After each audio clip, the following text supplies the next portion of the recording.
Le système bas carbone que l'on expérimente à Trévarez depuis 7 ans maintenant repose sur la recherche d'efficacité des intrants que l'on utilise. C'est-à-dire que les engrais que l'on utilise pour produire les fourrages, on recherche leur efficacité maximale et les rotations culturales que l'on pratique permettent de réduire fortement l'utilisation de produits phytosanitaires relativement négatifs, les produits phytosanitaires, sur l'empreinte carbone.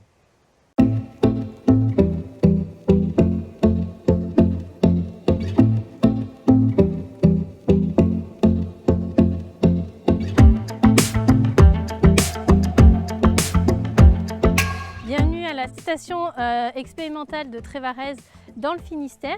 La Chambre d'agriculture de Bretagne, en partenariat avec l'Institut de l'élevage, a lancé en 2018 un essai système sur la réduction de l'empreinte carbone des élevages laitiers. Pour cela, nous avons une approche globale de l'exploitation visant à réduire l'impact des émissions de gaz à effet de serre d'un élevage laitier.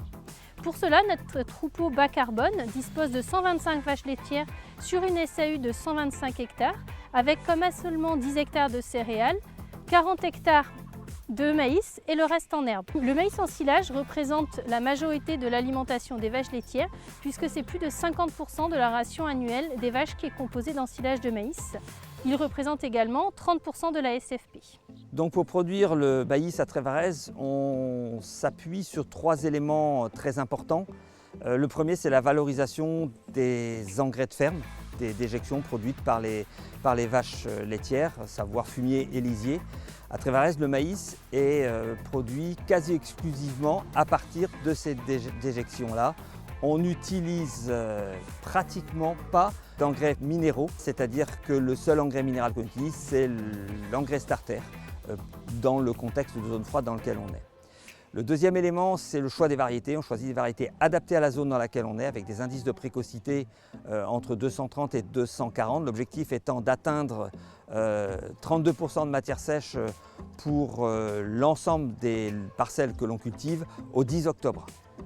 Et le troisième élément important, c'est de faire jouer à fond l'efficacité des rotations culturales que l'on pratique, et des rotations dans le cadre de la polyculture élevage, à la fois prairie et culture annuelle, maïs et céréales. On essaye de bénéficier autant que faire se peut l'effet retournement de prairie qui booste le rendement du maïs et qui peut le booster jusqu'à un écart de 25 à 30% par rapport au rendement maïs moyen.